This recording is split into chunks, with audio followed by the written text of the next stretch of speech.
A very good morning, class. Today we are going to deal about the evolution of money or the stages of money. How has money got transformed into different stages, into different eras with time. We'll even try to find out the reasons why was that we switched on from one concept of money or one stage of money to the other stages of money. So first of all, it's very important to remember the stages of money in the chronology that I have put. That is animal money, commodity money, metallic money, paper money, bank money. So this chronology should be remembered by you all. This is the chronology that you should keep in mind. Because last year in the board exam there was a question. Mention the first four stages of money. First four stages of money. Okay. So you cannot mix up and write. Animal money, then bank money, then commodity money, then metallic money. This mixing should not be done, because we were talking about why was it that people started with animal money, they switched on to commodity money, then to metallic money, then to paper money, then to bank money. That there is a reason behind it. Okay, that you need to understand. So it is to be remembered in the chronology, the way it is put up. Only 5 stages are there till the time which we have covered or which we covered. Okay, first let's begin with the animal money. During the ancient era, during the prehistoric time, the animals were considered as a form of money. Animals were considered as form of money. If you go to the Atharvaveda, there are 4 Vedas are there: Rig Veda, Yajurveda, Atharvaveda, and Samaveda. The Atharvaveda talks about that cow was considered as a form of money. Cow dhan, okay, or cow was considered as a form of wealth. Means people were transacting with each other. The common measure as a cow. Cow was considered to be a common measure wherein the transactions were taking place. Okay, if I had something in surplus and I wanted something from the other person, the cow was the medium of exchange through which we could transact. Okay, the second form of money was commodity money. Commodity money. Now, the reason why did people switch on from animal to commodity money? I told you that you must know the reasons why have been transferring ourselves. Like for example, I gave you today in the live class, if everything is going okay with the Zoom classes, if everything is going on with the online classes, why are we trying to shift on to the physical class? The reason would be something that we are not able to interact, or there is not much of conversation, much of communication between the teacher and the student. So that is why we try to meet practically and have a class. So that is why we are finding an alternative. Same way, animal money was left and commodity money was accepted. The reason was that the durability factor. It did not have a durable life. Okay, after a period of time, the animal had a limited life, and after that life, it had to pass away. That is why people found it difficult. For example, if I am a farmer and I have only one animal, I have only one cow through which I involve in transactions. Okay. Now, after a certain period of time, let's say after 5 years of time, that particular cow passes away. Now, how will I improve my livelihood? How will I involve my livelihood? So that is a big question mark. That is why people shifted on to something better. That is commodity money. That we'll see what is commodity money. So commodity money talks about domestic animals. It not only includes the animals, but the domestic animals. Commodity money includes the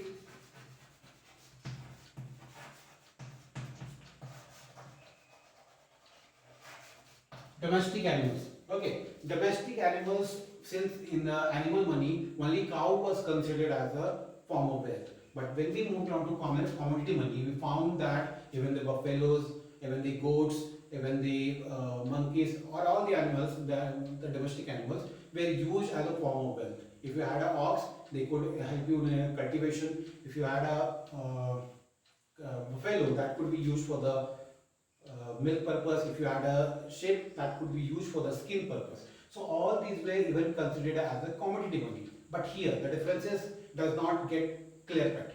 That animal in both the places animals are only there. But what is the basic difference? Apart from domestic animals, one more element was included, and that was the thing which was most convenient or in a good production during those era. Means whatever was surplus produced by a particular area, by a particular city, by a particular village, that was considered as a form of wealth.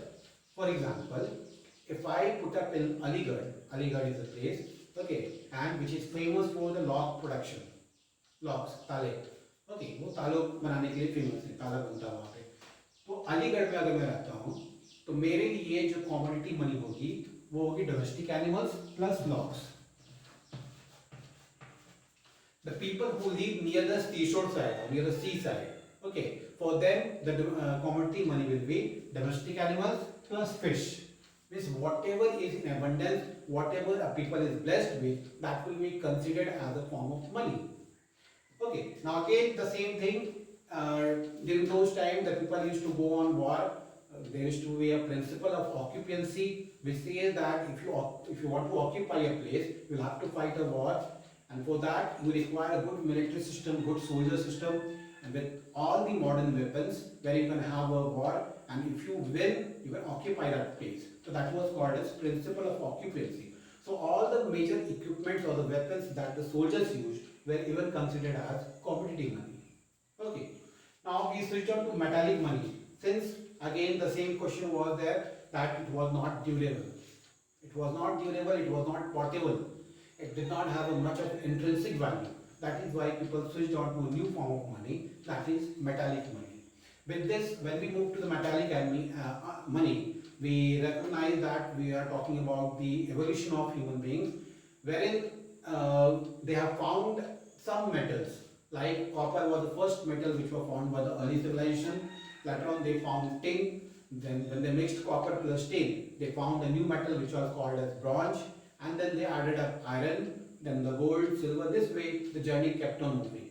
So metallic money is all about the money in the form of metals. If you remember the Mansabdari system of the Mughals, okay, I take the history part of it. Mansabdari system of the Mughals, wherein the payment or the salaries of the staffs were given in the form of Mansabdari. That was in the form of gold, silver and copper. Okay, gold, silver and copper. Where gold was considered as mohar, silver was considered as paisa, and copper was considered as dam. Wherein a ratio was fixed.